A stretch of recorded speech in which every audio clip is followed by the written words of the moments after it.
Em nome de Jesus. Amém. Amém, amados? Essa série é uma série que é baseada numa palavra grega, a palavra koinonia. É uma série que a gente tem crescido nesse lugar. A impressão minha, eu tenho um soprado aí no meu microfone, está tendo um sopro aí, que não é o sopro do Espírito. Estou conseguindo discernir que não é o dele. Se continuar assim, o irmão pode me entregar o outro microfone, não tem problema algum. Mas essa série é baseada nessa palavra grega aqui, que ela tem algumas traduções, né, algumas interpretações. Em Atos capítulo 2, verso 42, diz o seguinte, que é o resumo. Lucas, quando escreve o livro de Atos, ao falar da igreja primitiva, os primeiros momentos da igreja, Atos 2, 42, diz o seguinte, eles quem? A igreja do Senhor, se dedicavam, ou seja, se esmeravam, se esforçavam ao ensino dos apóstolos, à comunhão, e aí aparece a palavra koinonia, ao partir do pão e às orações. 4 fundamentos dessa igreja: ensino, comunhão, partir do pão e as orações. Essa série vem baseada nessa palavra grega, koinonia, que quer dizer como um só. Na maior parte das vezes, koinonia na Bíblia é comunhão, é como um só. Mas existem outras interpretações para essa palavra. Essa palavra é tão importante, koinonia, que ela é um requisito para a ceia. Tem pessoas que chegam para mim, pastor, eu posso ceiar, eu estou de bem com a igreja, não estou de mal com ninguém, não feri ninguém, estou tranquilo com as pessoas, eu posso ceiar. Essa palavra é tão importante porque ela nos diz sobre o nosso comportamento na ceia também. 1 Coríntios 10, 16 diz, o cálice de ação de graças que abençoamos não é uma participação, ou seja, koinonia, no sangue de Cristo, e o pão que partimos não é uma participação, mais uma vez a palavra aparece, no corpo de Cristo, ou seja, para que nós venhamos celebrar a ceia, é importante ter essa mentalidade de koinonia. E ela tem 3 grandes significados. Esses 3 significados nortearam a nossa série que está encerrando hoje. O primeiro significado dela, vai lá, irmão, amém. O primeiro significado da primeira semana foi sobre intimidade. A gente entendeu que viver koinonia é ser íntimo uns dos outros, estar próximo, estar perto, ser amigo de Deus e da igreja. Semana passada a gente entendeu que koinonia também na Bíblia é traduzida, interpretada como participação. E a gente aprendeu sobre servir. A partir dessa palavra, hoje, nós vamos entender que a koinonia também aparece nas Escrituras como contribuição, como oferta.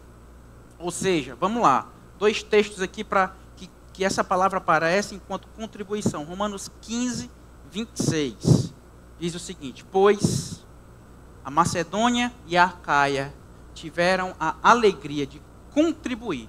A palavra aparece aí, koinonia, para os pobres dentre os santos em Jerusalém. Lembra que eu acabei de dizer que essa palavra koinonia é requisito para a ceia? Amém? Então, está aí a importância de entendermos isso. Olha aqui, essa contribuição é importante para o comportamento de todo crente.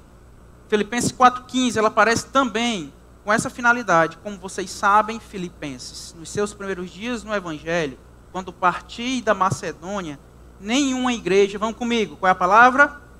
Compartilhou, ou seja, koinonia aparece comigo no que se refere a dar e receber, exceto vocês. Koinonia é comunhão, é como um só, é serviço, mas também é generosidade, é sobre entregarmos algo ao outro. Então hoje nós vamos caminhar em cima desse trilho, que quer dizer que estar em comunhão, repete comigo, estar em comunhão envolve contribuir, vamos comigo, irmão, no telão. Aí, estar em comunhão envolve contribuir financeiramente com a obra de Cristo. Isso quem diz não sou eu, é a palavra do Senhor e ao longo dos textos nós vamos entender isso. Então, pastor, hoje eu vim conhecer a Florescer. Quem veio conhecer hoje? Eita que gente, bem-vindos. Deus abençoe. Sejam muito bem-vindos. E logo no dia que você veio conhecer a Florescer, a gente vai falar de dinheiro. Olha que bênção. Meu Deus, já vou para uma igreja dos crentes, já vou escutar pregação de dinheiro. É sobre isso mesmo. Nós vamos entender hoje que a nossa relação com o dinheiro, ela pode expressar um problema muito profundo na nossa vida. E pode ser um problema muito profundo em relação a Deus. Às vezes o dinheiro, e muito por culpa da igreja, de maneira geral no Brasil, não só no Brasil, a forma que a igreja tem se espalhado no mundo, muito por conta de homens que deturpam o evangelho e tratam esse tema de maneira gananciosa, visando o benefício próprio. Mas o dinheiro em si, assim como o sexo, ele não é errado. Porque o sexo, de acordo com a orientação do Senhor, é bênção para a nossa vida. Cadê os casados aqui? Diga glória a Deus, pastor, pelo sexo. Já deu glória a Deus pelo sexo no Senhor? Dentro do casamento, conforme a Bíblia orienta, é bênção. Sim ou não, casados? Bênção do Senhor. Então o sexo em si não é errado, mas se eu faço uso dele de maneira contrária às Escrituras, aí se torna um problema gigantesco. O dinheiro, meu amado, em si não é errado, amém? Não é errado a gente falar sobre dinheiro aqui no culto, na igreja. Mas a forma que eu trato o dinheiro pode ser muito errado. Quem achar aí que dinheiro é errado, pode passar para mim que eu lido muito bem com esse problema. Não tem problema algum. 1 Timóteo 6 fala um versículo que precisa ser, é muito claro, mas muitas pessoas entendem de maneira errada. Diz o seguinte: o amor ao dinheiro é o quê? É a raiz de todos os males. De vez em quando chega alguém para mim, pastor, a Bíblia diz que o dinheiro é a raiz de todos os males. Opa, o que é que o texto está dizendo? O amor ao dinheiro, e não o dinheiro em si, é a raiz de todos os males. Provavelmente, eu sem medo de errar, tem pessoas nesse lugar aqui vivendo problemas gigantescos por conta de dinheiro. Disputas familiares, problemas no trabalho, intrigas entre amigos. Chamei, pastor, caí na besteira de ser sócio do fulano. Muitos problemas por conta do amor ao dinheiro e não em relação ao dinheiro em si. Então entenda, já vira a chavinha hoje, entendendo que o dinheiro sendo bem conduzido, de maneira com base na koinonia, que vai servir para mim e para os outros, ele é bênção e não maldição. É isso que a gente vai aprender hoje aqui. Porque se eu faço uso de algo errado, não quer dizer que aquilo é errado em si. Certa vez eu pregando aqui na igreja sobre falar em línguas, sobre o dom de línguas.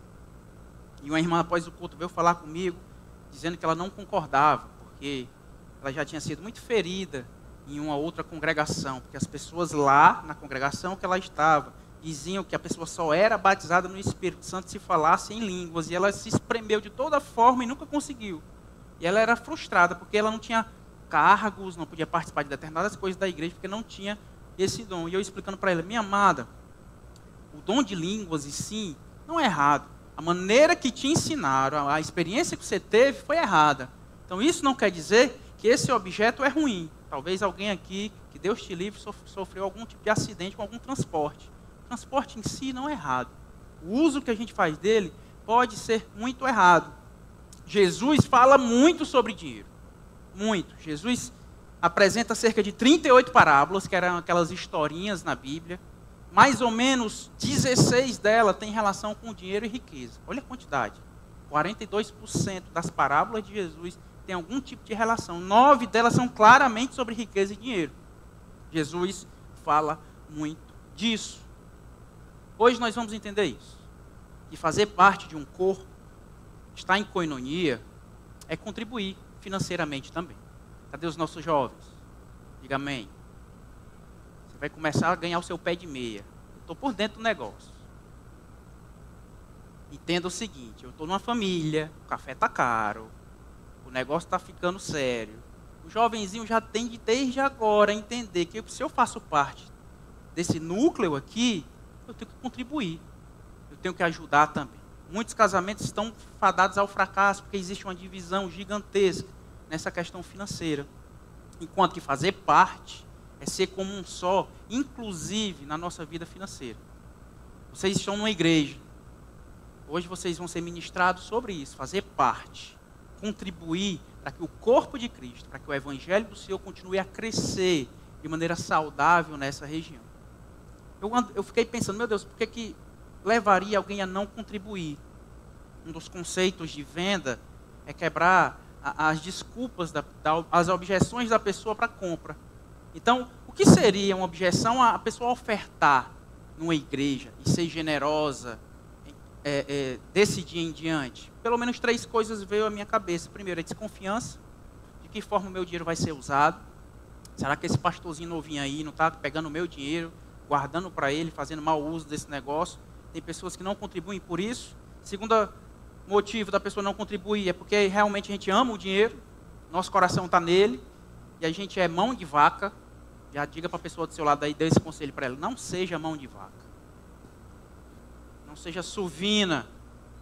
É o novo, suvina, nem usa mais esse negócio de suvina aí. Tem irmão que louva a Deus com a mão assim: glória a Deus, aleluia, para não ter perigo. Não abra a mão para nada, nem para louvar o Senhor. E o terceiro motivo é falta de uma boa teologia. Talvez a pessoa não contribui, não é generosa, porque simplesmente não tem uma boa teologia, não conhece o texto. Então hoje nós vamos quebrar esses 3 argumentos em nome de Jesus, amém? Então comigo, vamos entrando aqui. Primeira coisa, que a pessoa não é generosa, faz mau uso do dinheiro, é porque ela desconfia, a desconfiança dela em relação ao uso daquele dinheiro, ou seja, a desconfiança dela pode levar ela a não contribuir. Talvez você veio para cá cheio de restrições. Eu vou para aquela igreja e por coincidência, e Deus tem essa comédia com a gente, Deus eu vou visitar a igreja, a primeira vez que você vai ouvir sobre dinheiro, que é justamente para você ser humilhado no que você já tem preconceito com a igreja. Mas se a gente desconfia, a gente não doa, é ou não é? Certa vez eu estava em Fortaleza, parei no sinal, o Gabriel estava no carro comigo, meu filho mais velho, e vem um homem, eu percebi que no sinal ele estava com a latinha lá, cheirando a cola dele, e aí ele vem no sinal pedir, bateu no vidro, pediu lá uma esmola, uma ajuda, e eu não dei, disse: não dou, não vou dar, não tenho, estou liso. E aí ele saiu, meu filho questiona: papai, por que você não deu? Por que você não ajudou? Eu expliquei para ele: papai, provavelmente ele vai fazer um mau uso desse dinheiro, vai alimentar o vício dele. Ou seja, a desconfiança numa pessoa, dela fazer mau uso com o que a gente vai entregar a ela, pode nos levar a não dar. Sim ou não? Se você conhece alguém da sua rua, se é um parente seu que você sabe que a pessoa está precisando, e entende a história dela, o caráter dela, é muito mais fácil a gente ser generoso. É muito mais fácil a gente entregar. Mas, glória a Deus, bem-vindos. Amém. Mas se a gente, em nome de Jesus, desconfia, a gente pode não entregar. E igrejas, meus amados, a gente paga muito por conta de homens e mulheres que têm deturpado o ensino sobre a generosidade. Você já deve ter ouvido, e é muito fácil de isso ficar muito popular nas redes sociais, homens e mulheres ensinando e fazendo campanhas para o pessoal enricar, para o pessoal doar. 30 pessoas aqui no nosso meio vai dar R$1.000 e Deus vai abrir as janelas do céu sobre sua vida. Não encontro isso no Evangelho. Homens e mulheres pedindo e quase que explorando a igreja para esse tipo de coisa. Uma igreja que eu amo assistir o culto. Acho que terça-feira passada assistindo. E eu vendo a ministração da oferta lá e eu morrendo de vergonha do que estava acontecendo lá. Só não mudei porque eu queria saber até onde ia chegar aquele negócio ali. As pessoas meio que usando de um ato profético, de uma experiência com Deus, para liberar algo em cima da oferta, para incentivar a igreja a ofertar mais. De maneira clara, era isso que estava acontecendo. Eu, na minha caminhada, tive alguns amigos de outras igrejas, e eu já vi alguns jovens vendendo o seu tênis. Não o seu tênis, todos os seus sapatos. Porque determinado pastor fez esse tipo de desafio na igreja. Já vi pastores conceituadíssimos aí, ensinando em que momento, que forma, como acontece o momento da oferta para que a igreja doe mais. O envelope tem que ser entregue na mão do fulano, e ninguém pode não receber. Não pode não receber o negócio, e aí e tem que falar dessa forma, nesse tom, nesse tempo, nesse determinado momento do culto. Isso tudo é errado. E aí, por conta disso tudo, você cria essas desconfianças em relação à doação. Em apelos desse tipo, de dar, de entregar sobre coisas, meu amado, Deus pode te chamar a fazer uma oferta generosa. Mas eu coloco uma regra no seu coração. Amém? Regra do pastor, conselho do pastor para a sua vida. Se Deus vai pedir algo, uma oferta desse tipo, é pessoal. Ele vai falar no seu íntimo. Coloca isso. Se alguém vai chegar para mim: pastor, Deus me deu um sonho dizendo que você vai doar o seu carro para a construção da igreja. Não caio nessa, não. Tem que ser algo pessoal. Que Deus, no meu coração, vai queimar e me falar. E eu vou rebater de todas as formas, dizer que não é Ele falando. mas é clara a voz dele, e aí eu cumpro um chamado. Não venha com outra história de outra pessoa fazer um desafio que é meu, não. Ei, assuma aí seu BO com Deus. Talvez ele está pedindo a você. Entenda isso. Se algum homem, profeta, que se diz profeta, se levantar em alguma outra igreja, não aqui, em nome de Jesus, se levantar com campanhas do tipo, desconfie, em nome de Jesus. Não caia nessa balela. Certa época, veio uma sensação que Deus está me pedindo para eu raspar minha cabeça. Meu Deus, que história é essa? Questionei. Graças a Deus eu senti que não era do Senhor. Mas, graças a Deus, mas não venha com esse tipo de coisa. Como é a objeção que a gente quebra isso? A nossa igreja é muito sadia em relação a isso. Se você tem desconfianças em outros locais, aqui eu quero ser muito claro com você. Primeira coisa, esse dinheiro que você oferta nesse local aqui, eu não pego nele. Eu pego no meu salário. O pastor de vocês é remunerado, tem um salário fixo aqui na igreja. Eu não ganho por porcentagem. Como seria difícil a minha vida ganhar por porcentagem, porque eu seria tentado a que as pessoas ofertassem mais. Sim ou não? Eu ia querer explorar mais a igreja, sim ou não? Afinal de contas, o meu salário depende do que eu arrecado na igreja. Ora, o pastor Mala quer ganhar muito, começa a explorar esse tipo de coisa. Aqui não. Meu salário é fixo, eu não pego. Tem um ministério da igreja que recolhe as ofertas e eu não tenho autonomia de gerir esse recurso. Esses dias, nós, graças a Deus, abrimos uma igreja em Aracoiaba. Nosso aplicativo não está dando conta, mas a gente tem um aplicativo na igreja para gestão de pessoas, do IGF principalmente. A gente não está dando conta. Eu conversando com o pessoal das finanças. Olha, a gente precisa de um aplicativo novo. Seria lindo um aplicativo nosso, com a nossa carinha, nossa logo lá, para baixar lá na loja, e ter o nome lá florescer, e ter a divisão da igreja, isso tudo. Só que é mais caro. Hoje a gente paga cerca de R$100 por mês, bem baratinho. Esse novo seria em cerca de R$400. Fui falar com o pessoal das finanças. Me deram um não, um lindo não. Agora não, pastor. Agora pronto, o que é que eu posso fazer? Não tem, se não tem, não tem. Seria legal ter? Seria. Agora não, e a gente vai esperar. Eu não tenho autonomia nesse sentido.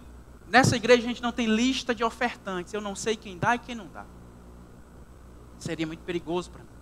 Imagina saber que a Silvinha doa R$10.000 por mês. Amém, Silvia? Glória a Deus. E a Silvia está com um problema gigantesco. E o Christian doa R$10 por mês. Eu só tenho um horário na segunda noite. Qual eu ia atender na segunda noite, igreja? A Silvia dos 10.000 ou o Christian dos R$10? Claro que essa Silvia dos 10.000. Eu queria segurar ela na igreja. Eu não posso perder essa jovem. Para que isso não prove o meu coração? Não tem. Não sei. Não tenho acesso. Essa igreja é transparente nas suas finanças. Ela faz prestação de contas. Todo mundo aqui sabe. Você veio para a igreja, entrou na igreja, está no GF, sabe o que entra e sabe o que sai da nossa igreja de maneira clara. É gerado todos os meses essa lista de entradas e saídas da igreja. Além disso, meu amado, o recurso que entra na igreja, a gente paga um monte de coisa. A igreja está geladinha, está agradável, som bacana. Além de tudo isso que a gente paga, a gente ajuda muitas pessoas nesse lugar. A gente paga aluguel de irmão. A gente paga remédio dos irmãos aqui da igreja. A gente paga exame de irmão da igreja. Pastor, a gente tem que divulgar isso? Não, algumas coisas a gente divulga. Porque realmente a gente tem que glorificar o nome do Senhor. Outras coisas não precisa estar divulgando. O recurso que entra é para a gestão da igreja física e principalmente do corpo de Cristo. Cada pessoa que precisar de ajuda, a gente vai ter para entregar essas pessoas. Eu espero sinceramente que a primeira objeção da desconfiança seja quebrada na sua vida em nome de Jesus. Nossa igreja trabalha de maneira muito séria com isso, porque eu sei que isso é motivo de polêmica em outros lugares.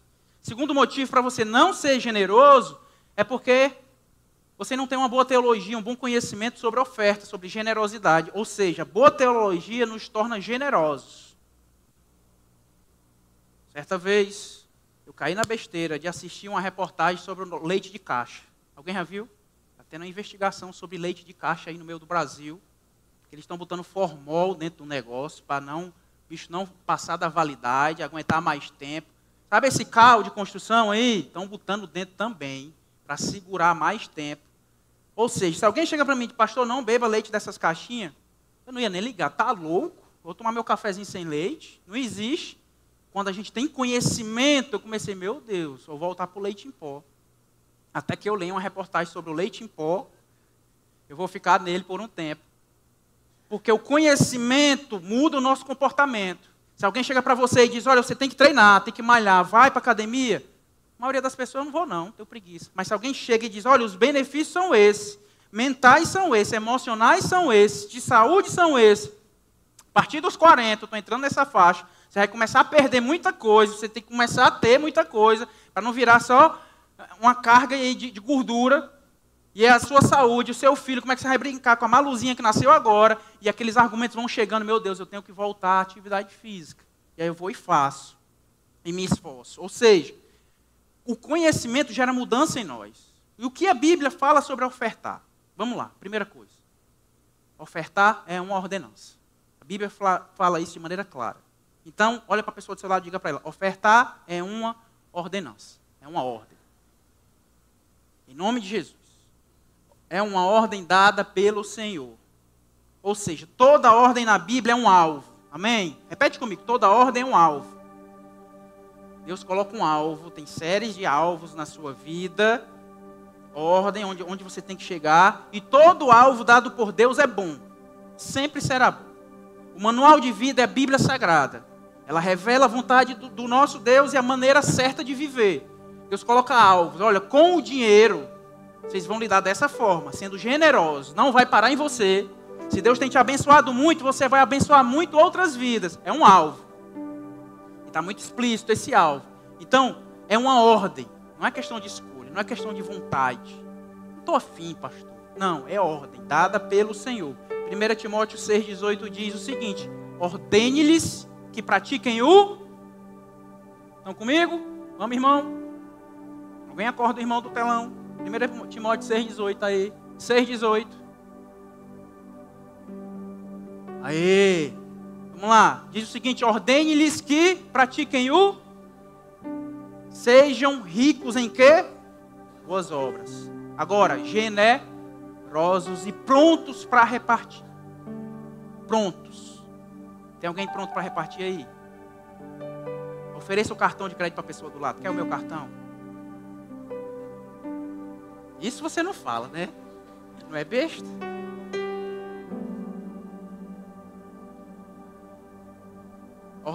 Ordem do Senhor, pratiquem o bem. É ordem, não é escolha. Não estou afim, hoje eu não acordei de generoso, não tem essa. É ordem do nosso Deus. Compartilhar, repartir. Meu amado, sabe o que é que você tem muito? Quem mata a charada? É para que outros possam ter pouco também. Sabe que na escassez do outro, que tem muito, vai começar a repartir. É a igreja do Senhor, a igreja primitiva. Não havia necessitados no meio deles. Que lindo seria isso, né? Que bom que a gente tem caminhado para isso. Sim ou não, Florescer? Para que no nosso meio não tenham necessidade. Para que os recursos que entrem em cada vidinha aqui sejam compartilhados para a glória do Senhor. Para que essa região seja impactada. Que igreja louca é aquela que faz ceia de Natal para 500 famílias no meio da rua? Que loucura é essa desse pessoal? Por que eles não pegam esse recurso e vão fazer ceia para eles? Por que não? Porque a gente está aqui para a gente repartir. Porque o dia das crianças chega já e a gente vai gastar um monte de dinheiro aí para comprar infláveis, brinquedo, um monte de coisa para as crianças que não tem dia da criança em nenhum outro local, elas possam ter aqui nesse lugar. Devido ao recurso financeiro que a gente tem pegado e investido nessa região. Porque a gente tinha um dinheiro guardado. Olha que lindo. A gente ia comprar o nosso terreno. Já tinha 100 mil guardado. Glória a Deus, igreja. Amém? Dê amém assim de mão aberta a partir de hoje. Amém. Glória a Deus. Só que a gente pega esse recurso, ao invés de comprar o nosso terreninho, Deus nos leva. Olha, vocês vão gastar esse dinheiro, investir esse dinheiro numa nova igreja lá em Aracoiaba. Meu Deus, mas o nosso recurso assim, guardadinho aqui, para o nosso terreninho, a gente sair do aluguel. Não. Eu tenho um propósito em vidas lá na Aracoiaba. Meu amado, o negócio lá está explodindo de uma forma. Já não cabe a quantidade de gente naquele lugar. Nas sextas-feiras, está lotando. Quando for para o domingo, então, já disse Isaac, se prepara. Vai ter 2 cultos no domingo aí também. Porque é Deus que está fazendo. Ontem teve uma inserção lá, mais 12 pessoas entraram na igreja. Na outra, 15 dias atrás, mais 14 pessoas tinham entrado. Estão entrando, estão se identificando. Isso tudo devido à generosidade das pessoas nesse lugar. Que através da sua oferta generosa, proporcionou uma igreja linda naquela região, que vai impactar vidas naquele lugar. É ordem do Senhor, em nome de Jesus. Segunda coisa, uma boa teologia sobre a oferta nos diz que ofertar é um privilégio. Privilégio. Imagina, já parou para pensar nessa loucura que é a oferta? O Deus Todo-Poderoso, Criador de todas as coisas, dono do ouro e da prata, aceita algo de você? Que louco. Mas isso é a verdade. Privilégio. Sabe, tem um texto aqui que mexe com o meu coração. Olha que essa igreja aqui, 2 Coríntios capítulo 8, verso 4. O que a igreja fazia? Eles, vamos comigo,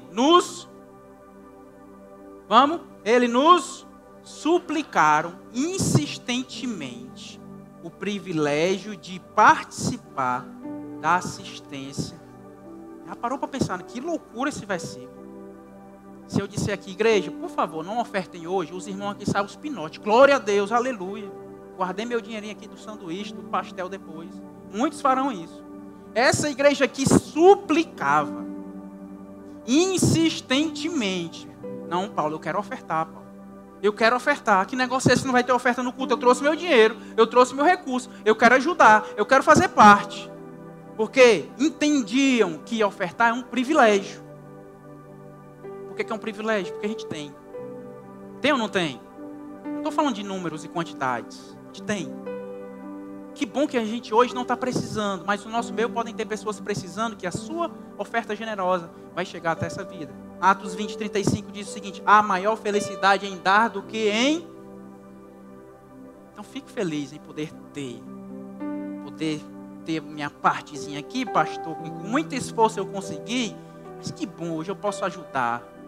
Semana passada, mês passado, a igreja estava me ajudando com energia, os irmãos do meu GF, um movimento gigante.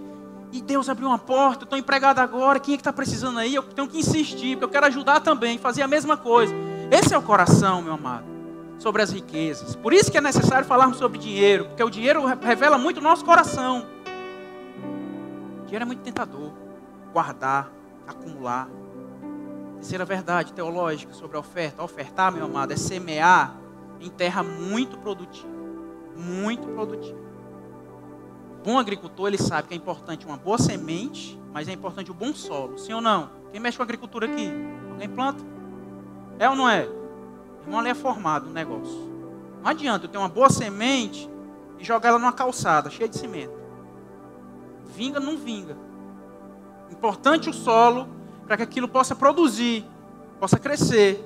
Então entenda isso, em nome de Jesus. 2 Coríntios 9, verso 6, diz o seguinte: lembrem-se, aquele que semeia, aí é a analogia, aquele que semeia pouco também colherá pouco. E aquele que semeia com fartura também colherá fartamente. Proporção. Depende da semente lançada, depende do solo lançado.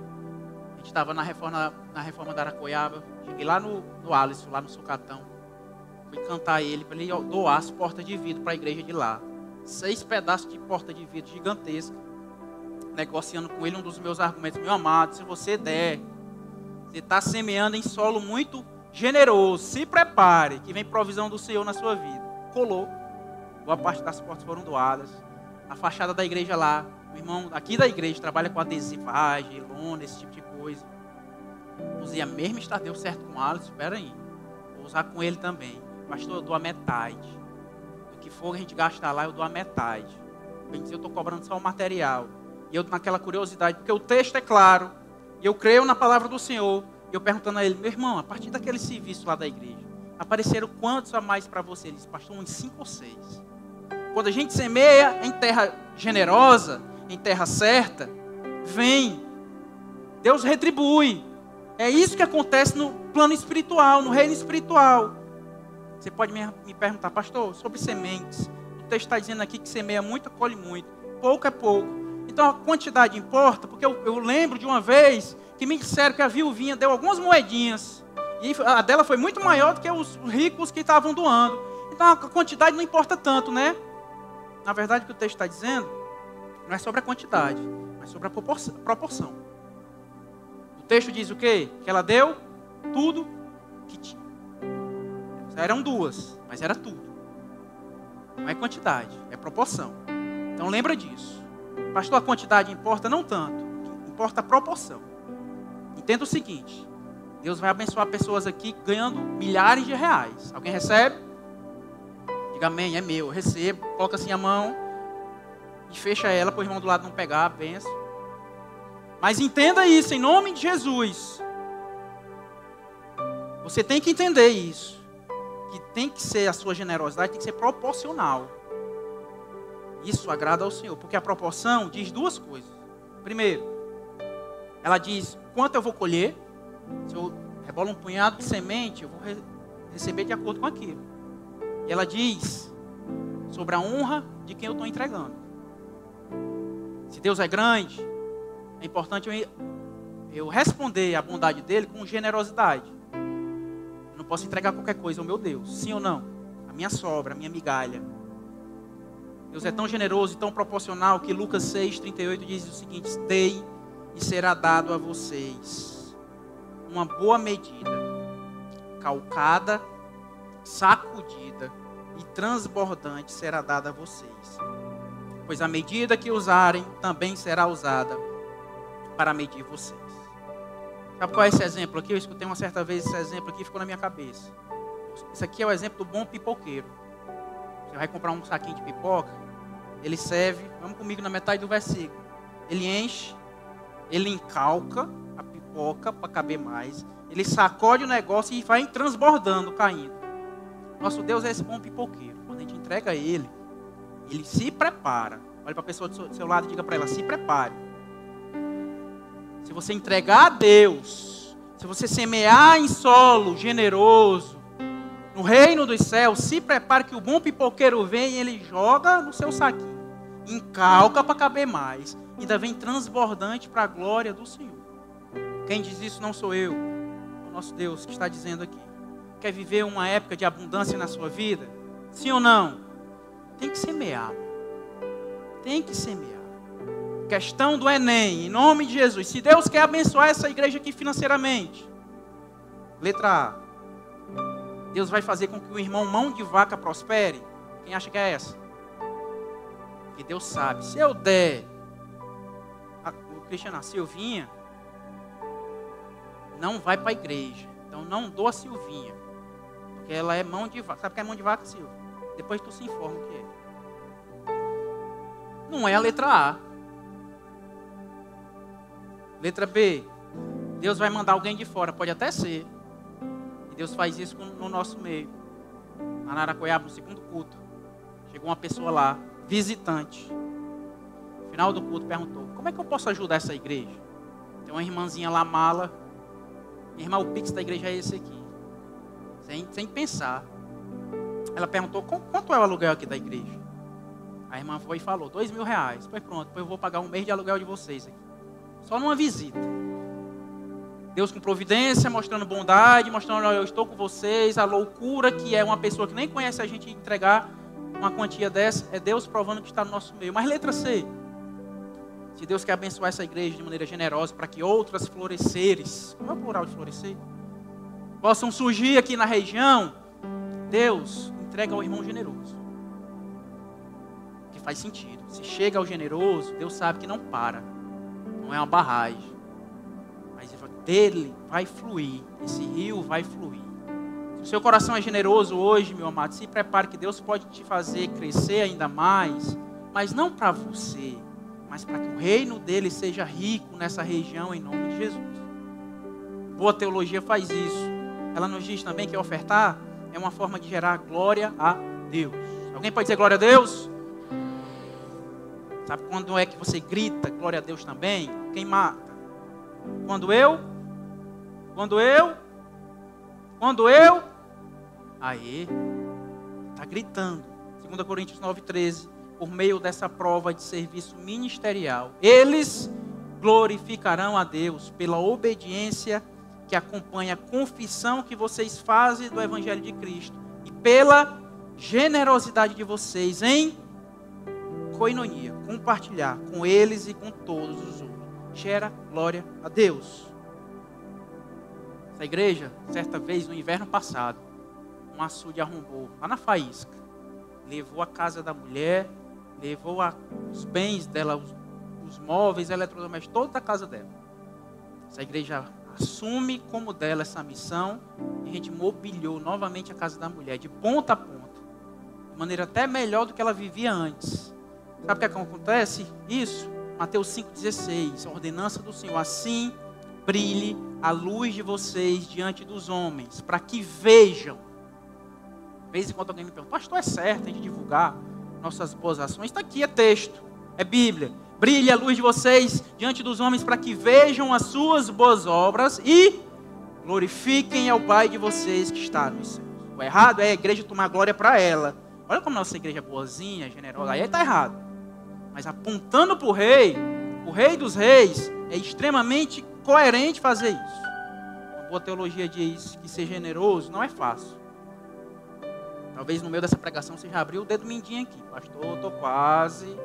É difícil, a minha vida todinha nesse negócio, mão de vaca, minha família nem sai para merendar. A gente vem para a igreja a pé, lá do Acará, para não pagar motáxi, nem vir de nada.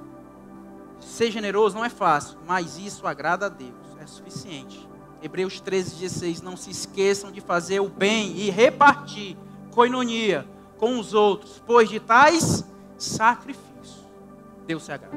Ofertar é difícil, meu irmão, custa algo. Ser cristão custa algo. Diga para a pessoa do seu lado isso. Ser crente custa algo. Você já viu aquele meme daquele senhorzinho dizendo, rapaz, eu inventei uma besteira na minha vida agora, um negócio difícil. Inventei de ser crente, ou um negócio difícil. Custa algo, é tomar a sua cruz todos os dias e seguir a Jesus. Custa algo. Você é muito bem-vindo nesse lugar. Nunca deixe de vir para esse lugar. Independente do seu pecado, vem para esse lugar. Mas entenda, no momento que você quiser seguir a Cristo, vai custar tudo. Você vai ter que largar o seu velho eu, largar o seu pecado e viver de acordo com esse livro aqui. O que ele diz que você é, você tem que ser, você tem que abandonar o que ele manda abandonar e acreditar em tudo que está escrito nesse livro aqui. Aí o negócio pega. Por enquanto, vem, é aqui mesmo. O evangelho é proclamado nesse lugar aqui para todos. Você será abraçado nesse lugar. Mas no dia que quiser, pastor, eu quero entrar na igreja.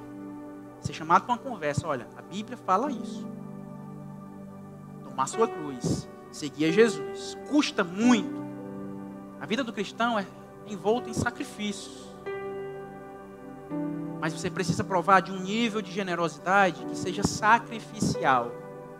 Meu amado, teve uma revolução na minha mente, nessa área. Eu tinha mais ou menos 16, 17 anos. Eu tinha uma camisa do Brasil, oficial, na época. Quase R$200. Na época era quase um salário mínimo. E aí eu fui para um congresso de louvor, David Keelan, lá em Fortaleza. Eu guardei minha camisa do Brasil para ir no último dia. Pobre coitado. No último dia ele falou sobre uma situação que estava acontecendo lá em Minas. Eles estavam ajudando um orfanato lá. Ele levantou uma oferta lá. Quem poderia doar o quê? De repente uns loucos começaram a doar tênis. Começaram a doar peça de roupa. O dinheiro da passagem. Que ia voltar para casa. E o Espírito Santo começou a me pedir, doe sua camisa. Eu, meu Deus do céu, como é que não escuta esse negócio? Minha camisa é extremamente cara. Camisa oficial do Brasil que eu tenho aqui. Como é que eu vou fazer isso? Resolvi pagar esse preço. Aceitar o sacrifício do Senhor. Tirei a camisa.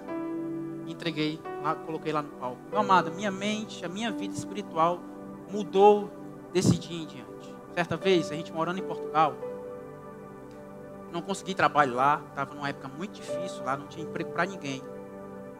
Juntamente com a gente tinham outros brasileiros e um casal muito amado, passando situações parecidas com a nossa, sem conseguir trabalho fixo, muita coisa difícil. E a gente levou uma quantia, vendeu um carro para passar um tempo lá, não conseguiu um emprego, o dinheiro estava acabando. Eu, meu Deus, a gente entrava no mercado lá, escolhia os produtos mais baratos, a carne de terceira, de quarta. E certa vez, final de ano, Deus me pediu, olha, doe. Meu Deus, a gente que está precisando de uma quantia que ia ajudar a gente mais. E Deus, doe. A gente pega lá uma quantia generosa e entrega um outro casal lá de brasileiro que estava precisando também. Meu amado, aquilo ali foi semente lançada em solo extremamente fértil. A gente volta para o Brasil com R$7.000, não lembro da quantia. Se a gente não volta logo, tinha miado lá. Voltou para cá. E Deus nos deu um direcionamento. Olha, vamos vender Havaiana. Meu Deus, que loucura. Minha mãe está vendendo Havaiana, mas não tem negócio de viver disso. Bota uma na Carape, Deus abençoa. Bota outra em Redenção, Deus abençoa. Botou outra em Baturité, Deus abençoando. Botou outra em Guaiúba, de repente tinha 4 lojas. Deus abençoando. Em todo instante vinha no meu coração, vocês lançaram a semente certa, foram generosos de maneira certa, e eu tenho abençoado vocês. A maneira que todo irmão que for lá na minha casa, aquela casa ali, meu amado, não foi construída com ministério, não. Certo? Você tá, olha aí o pastor, rapaz, que casa é essa? Minha vida de empresário, graças a Deus, e de psicólogo, a gente construiu bem antes da igreja aquela casa. Não estranho. Mas lançar sementes dessa forma, às vezes não tendo, meu amado, é um sacrifício necessário para que num futuro não tão longo, Deus retribua de maneira generosa na sua vida, em nome de Jesus. Não espere ter para entregar. Amém? Eu sei que é chato, é ou não é? Mas diga para a pessoa do seu lado. Não espere ter para entregar. Não espere estar sobrando. Você pode dizer, pastor, quando eu tiver um emprego eu vou contribuir. Vai nada. Diga para a pessoa do seu lado, dá não. Se não dá agora no pouco, não vai dar no muito não. Se não está dando agora ganhando R$100, quando estiver ganhando 10 mil, não dá não. Lucas 16, verso 10 diz o seguinte: quem é fiel no pouco, também é fiel no... E quem é desonesto no pouco, também é desonesto no... Se vocês não forem dignos de confiança em lidar com as riquezas deste mundo ímpio, quem lhes confiará as verdadeiras riquezas? Deus talvez está provando você, meu filho, e você com pouco, com muito pouco. Pastor, o senhor sabe, como é que eu vou ofertar na igreja? Como é que eu vou ser generoso na igreja? Se eu não tenho nem emprego, não tenho nem salário, meu amado, por um bom tempo. Fui estudante, minha mãe me sustentou por um bom tempo. O dinheirinho que eu ia juntando na semana e guardando e sobrando alguma coisa, entregava a Deus, boa parte dele. Entendendo que é um princípio, não é sobre quantidade, amém? É sobre proporção. No pouquinho, sou fiel ao Senhor. E no muito, o Senhor vai me colocar. Deus nos prova na escassez, para que quando vier a abundância, Ele esteja tranquilo, sabendo que esse meu servo, o coração dele não está na riqueza, e eu posso abençoá-lo. É isso que Deus faz. Talvez esse tempo de escassez veio e está vindo para Deus provar se você é fiel nesse pouco. Você talvez está esperando a abundância para ser fiel a Deus, não vem. Seja fiel a cada momento com o Senhor tem te dado em nome de Jesus. Última coisa. Você lembra que um dos motivos, objeções para a gente não ser generoso é o nosso coração. Nosso coração está no dinheiro. Isso é uma realidade. O mundo lá fora prega isso. Nós temos que ter muito, cada vez mais, acumular cada vez mais. Então entenda que generosidade é uma excelente ferramenta para converter o nosso coração ao Senhor. Excelente. Excelente ferramenta. Se o seu coração está na riqueza, está em acumular, está em crescer, está em ter um futuro próspero, seu coração está nisso, comece a ser generoso. Entrega quem não tem. O pouco, o sacrifício que você precisa pagar, comece a entregar. Você vai se livrar e se limpar desse coração e converter ele ao Senhor. Se o seu coração está amando as riquezas, amando o que você tem e poderia ter, meu amado, se livra disso em nome de Jesus. Que bom é viver dependendo do Senhor. A oração que a gente tem que fazer é: Deus, que os meus planos se frustrem, que eu viva com o necessário, nem com muito nem com pouco, mas que o Senhor me dê o necessário para viver bem, para honrar o teu ministério nessa região em nome de Jesus. Tem uma música que diz: olha, Deus, tudo que eu tenho é teu. Deus, tudo que eu tenho é teu. Cristo, tudo que eu sou é teu. Meu amado, para cantar essa canção, a gente tem que viajar e prescrutar o nosso eu em várias áreas. E ele continua dizendo: olha, minha casa, será que sua casa é do Senhor? Você é um ambiente blindado, só seu. E Deus não tem espaço naquele lugar. Ele diz: minha casa, o meu dinheiro, o meu destino por inteiro, tudo é o chamado do Senhor hoje é você cair a ficha e entender: a minha vida generosa pode converter o meu coração totalmente ao Rei dos Reis. Depender somente dele. Se pergunta em nome de Jesus: de que forma o teu tempo pode abençoar o outro? Se pergunta. Oi?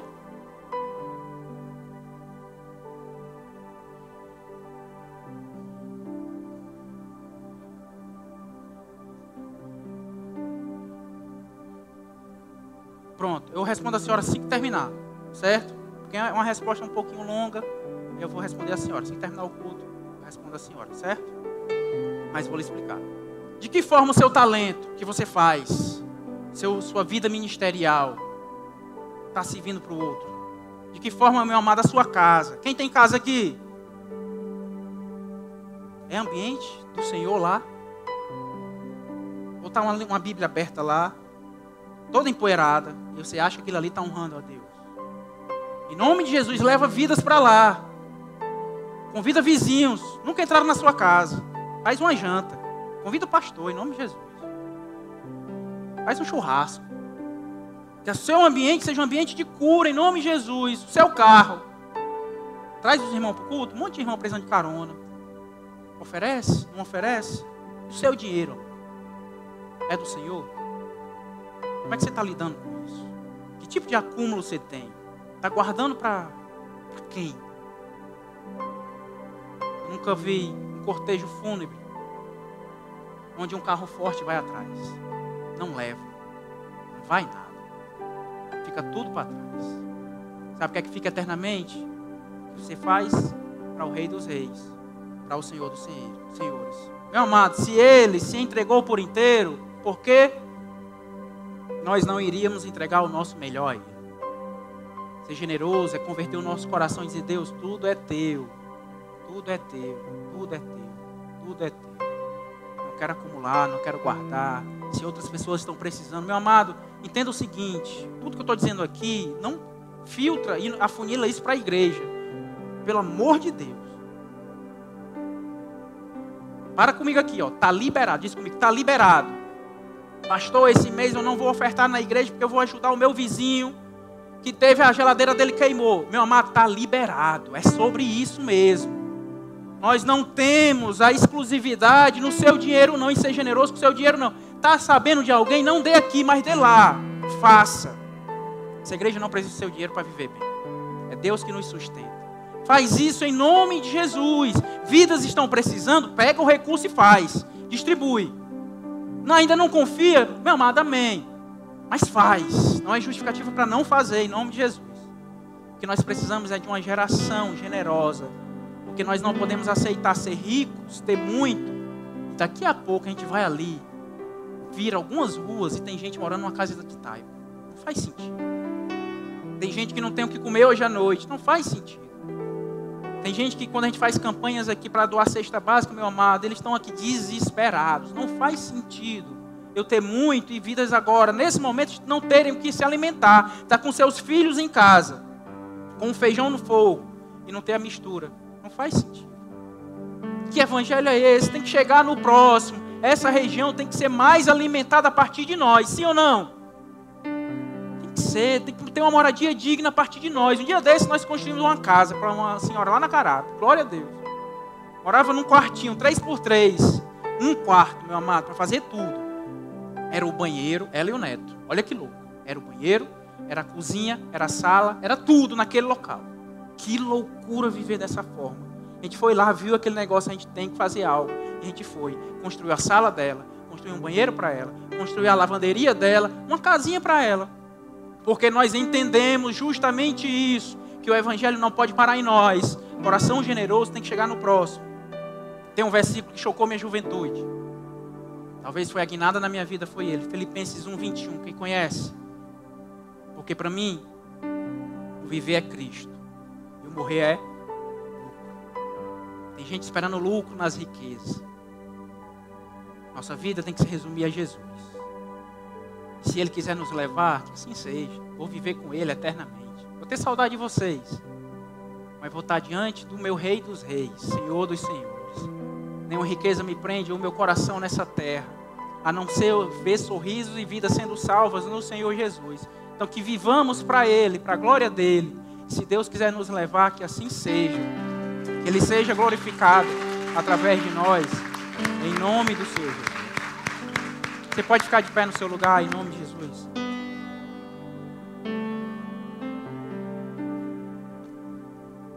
Feche seus olhos. Feche seus olhos, em nome de Jesus. Falar sobre dinheiro na igreja não precisa ser tão difícil, amém? Nossa vida, a sua vida, o que você tem recebido do Senhor não deve parar em você, em nome de Jesus. O pouco não é sobre quantidade, proporção. Se Deus tem te dado pouco, amém. No pouquinho eu vou ser fiel. E um dia, sobre o muito, o Senhor vai te colocar, em nome de Jesus. E mesmo que não venha o muito, amém? A gente continua sendo fiel no pouco. Porque Ele é Rei, Ele é Senhor. Mas Ele quer a tua vida por completo. Viva para Ele. Entenda isso. Para o cristão, viver é Cristo. Cristo sendo glorificado em cada ato nosso, em cada ação nossa, em cada atitude nossa. Feche seus olhos. Deus, que cada vida aqui tenha o seu coração convertido ao Senhor através da generosidade. Que o dinheiro, meu Pai, não nos seduza mais. Que as propostas do mundo, meu Pai, as riquezas desse mundo, meu Pai, sejam usadas para a Tua glória, em nome de Jesus. Nos dá maturidade com isso. Nos dá um coração centrado em Ti, que a gente não pare para gastar em nós, para investir somente em nós, mas que o Teu nome seja exaltado acima de todos os nomes, Pai. Tudo que o Senhor tem confiado a nós, gere glória ao Senhor, que vidas sejam impactadas pela generosidade dessa igreja, que a koinonia através da generosidade venha, meu Pai. Que não pare em nós, que a contribuição esteja ao nosso lado, constantemente, através da nossa vida, em nome de Jesus. Converte o nosso coração ao Senhor, meu Pai. Tira os nossos olhos desse mundo, dessa vida, do acúmulo, meu Pai, em ter, em conquistar. Coloca os nossos olhos no Senhor, em vidas, que vidas possam sorrir e ter alívio através de nós, em nome de Jesus. Que a nossa vida, meu Deus, seja para a Tua glória. Porque para nós, meu Pai, o viver é Cristo. E o morrer é lucro, em nome de Jesus. Que seja uma verdade em nós. Em nome de Jesus. Amém. Amém. Exalte o nome do Senhor, igreja.